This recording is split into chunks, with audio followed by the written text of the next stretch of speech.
अगर आपसे कहा जाए कि इस दुनिया में एक ऐसी जगह है जहां मृत्यु नहीं होती, तो आप यकीन नहीं करेंगे। आप मानो या ना मानो, लेकिन एक जगह ऐसी भी है। यह स्थान हिमालय के ऊंचे बर्फ से ढके पहाड़ों के बीच एक रहस्यमय जगह पर स्थित है। इस स्थान को विभिन्न नामों से जाना जाता है, जैसे ज्ञानगंज, संग्रीला, संभला और सिद्धा आश्रम। यह स्थल लगभग 2400 किलोमीटर में फैला हुआ है और तिब्बत और अरुणाचल के बीच में स्थित है। ऐसा माना जाता है कि इस ज्ञानगंज मठ केवल सिद्ध महात्माओं का स्थान है, जिनको जन्म और पुनर्जन्म के चक्र से मुक्त किया जाता है, जिनकी मृत्यु ही नहीं होती है। यहाँ तक कि महान ग्रंथ रामायण और महाभारत में भी इसका उल्लेख सिद्धा आश्रम के रूप में किया गया है। हमारे धर्म में कलयुग में अवतार लेने वाले भगवान विष्णु के 10वें अवतार कल्कि में भी ज्ञानगंज का उल्लेख किया गया है। ऐसा माना जाता है कि कर्ण के भावी गुरु ज्ञानगंज में ही रहे और सदियों से भगवान कल्कि के अवतार में उनका इंतजार कर रहे हैं। यहाँ तक यह भी कहा जाता है कि महाभारत के बाद 5 पांडव अपने अंतिम दिनों में इस स्थान पर आए थे।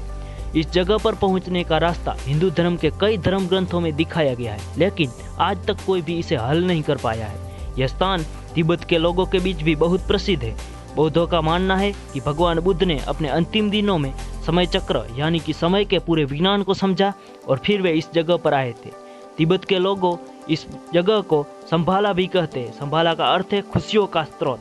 अब तक कई लोगों ने इस जगह पर जाने की कोशिश की है, लेकिन कोई भी सफल नहीं हुआ है। न केवल भारत बल्कि तिब्बत और चीन के लोगों ने भी यहाँ जाने की कोशिश की है। एक बार चीनी सेना ने इस जगह को खोजने की पुरजोर कोशिश की थी, लेकिन वो असफल रहे थे। आज की टेक्नोलॉजी के युग में मैपिंग सिस्टम और सैटेलाइट की मदद से भी यह मार्ग नहीं मिला है। दलाई लामा से एक बार एक रिपोर्टर ने इस बारे में सवाल किया था, जिस पर उन्होंने कुछ ऐसा जवाब दिया था। यह एक भौतिक स्थान नहीं है जो एक साधारण इंसान द्वारा पाया जा सकता है, न ही यह स्वर्ग है। यहाँ पर केवल सिद्धियों की प्राप्ति करके ही पहुँचा जा सकता है। गुरु साईं का नाम के एक शख्स ने दावा किया कि वह ज्ञानगंज गया था, लेकिन किसी ने उस पर विश्वास नहीं किया। प्रख्यात लेखक जेम्स हेल्टन की पुस्तक last horizon about the last kingdom of Shangrila भी ज्ञानगंज पर आधारित है। इन सभी बातों का इस पुस्तक में जिक्र है।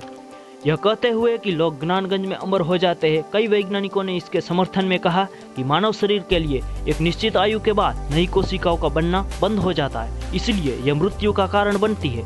लेकिन मनुष्य हजारों वर्ष तक जीवित रह सकता है यदि शरीर में नई कोशिकाएं बनती रहे। दुनिया की सबसे प्रभावी और पुरानी चिकित्सा पद्धति हमारी आयुर्वेद में भी यह बात की पुष्टि की गई है। यह माना जाता है कि ज्ञानगंज में रहने वाले लोग योग विद्या से अनंत काल तक शरीर को स्वस्थ रखकर जी सकते हैं। भले ही यह सब केवल हिंदू धर्म या 2 अन्य धर्म में उल्लेखित है, लेकिन यह ज्ञानगंज समग्र मानव जाति के लिए है। ऐसी मान्यता है कि जो व्यक्ति ज्ञानगंज जाने के लिए योग्य बन सकता है, वह वहां प्रवेश ले सकता है, फिर चाहे वह किसी भी धर्म या देश का हो। यह स्थान वास्तव में है या नहीं, यह तो भगवान ही जाने, लेकिन यदि यह स्थान मौजूद है तो यह सभी मानव जाति के लिए उद्धारकर्ता हो सकता है।